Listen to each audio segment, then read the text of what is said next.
Hi everyone, welcome back to the Kersey Gardens. I've gotten a ton of requests from folks wondering if I could take just a few minutes and show the whole garden, not just the upside down planters that we've been featuring in our first two videos. So here we are. As always, I do want to give some props out to our buddy Jason down in Georgia, whose 9 videos so far with an amazing 10,000 views have inspired a lot of folks to explore gardening this year. Be sure to take a minute, check out his video series here on YouTube as well. Here's a quick look across our front yard, which I'm very proud of, and can say that we've actually done this without any professional or contractor help. I always think, to me, that's a big deal. Not that I have anything against professional landscapers, but I think I take a greater amount of pride in knowing that we've done it ourselves. The obvious eye draw for the front yard is our pond water feature. We put the pond in 3 years ago, and then every year after we tried to pick a different color theme. And this year, obviously, we chose a red, white, and blue patriotic theme.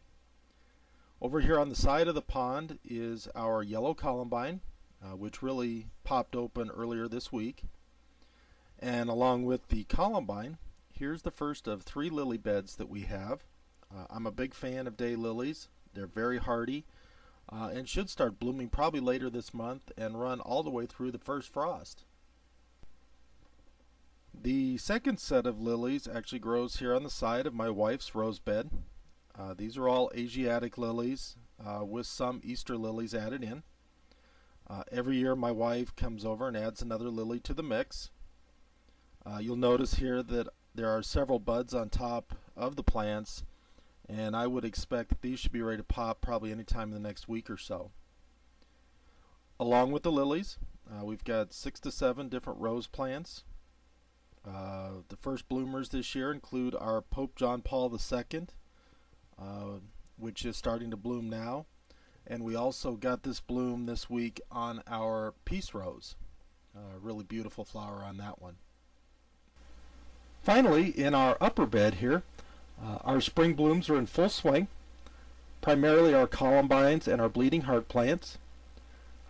Here's a look at the blue columbines. This is a look at my wife's bleeding heart plant earlier this week when it was in full bloom. Our clematis plants are working their way up the arbor, and our delphinium looks to be going crazy here shortly. Our front yard is a lot of fun, but the backyard is really my playground, probably because it's home to the veggie garden. We're about 2 to 3 weeks into our vegetable growing season right now, and things look like they're really taking hold. This is a look at the first of the 3 beds that make up my vegetable garden. In addition to the upside down planters that everyone's familiar with, you'll see here that we have our squash and our zucchinis. We actually got the first flowers showing this weekend on the zook plants. There are 5 different types of tomato plants, including 2 in containers, some Pac-Man broccoli, and cucumbers, including burpless hybrids and pickling cucumbers.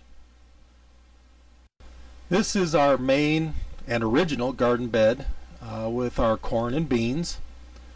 We've dropped in 3 different types of corn this year in 6 rows.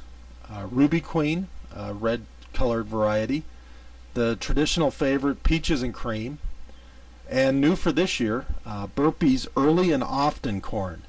This is the corn that's supposed to be an indeterminate variety that should continue to sprout ears of corn from about late July on all the way through the end of the season. Here you see we've also planted 2 rows of stringless bush beans, also from Burpee, and then our pole bean tower here in the main bed. You can see that those stringless pole beans are also well on their way. On the lower half of the main bed, we have our 4 raised planting beds that we put together ourselves a few years ago.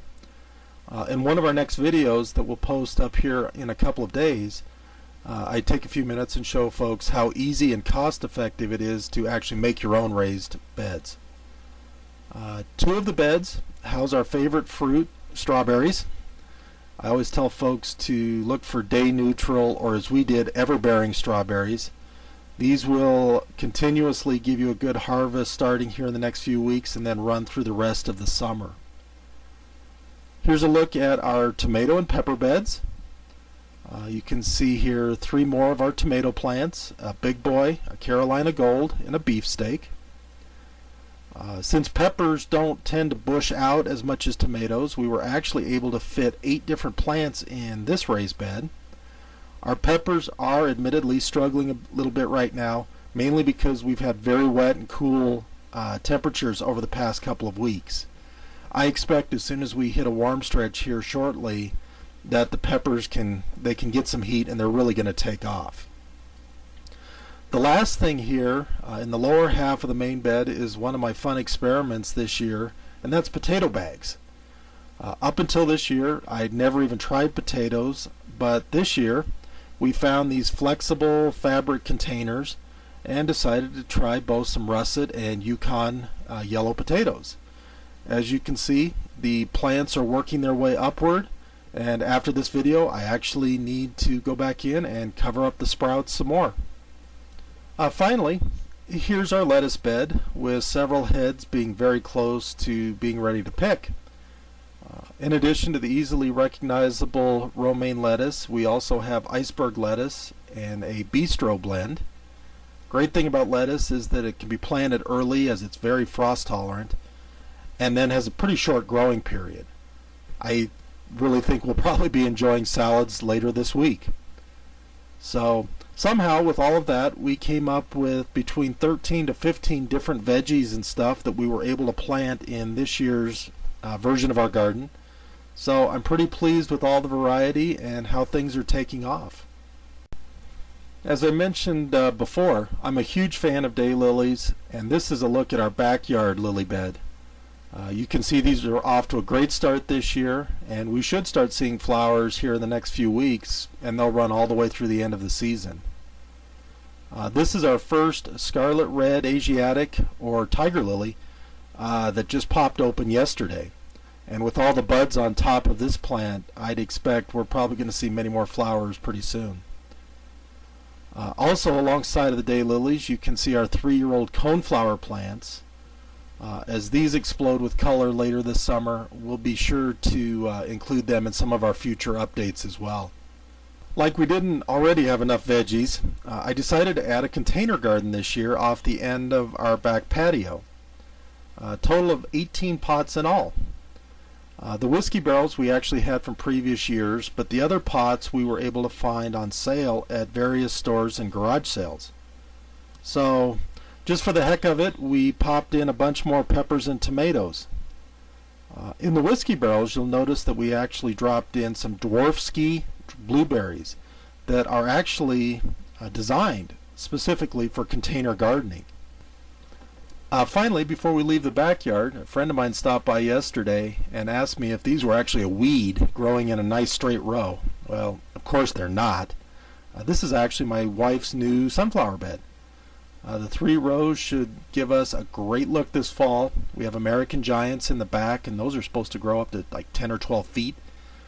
A variety of red sunflowers in the middle that'll grow up to about 6 feet. And then finally teddy bear sunflowers in the front that should max out at about 3 feet above the ground. So that's about it, everyone. A lightning fast tour through the Kersey Gardens. Hope everyone enjoyed it. Be sure to check out our next couple of videos this week where we talk about installing a drip irrigation system in your garden and also how easy it is to add a raised bed to your garden. So until then, take care everyone, and happy gardening.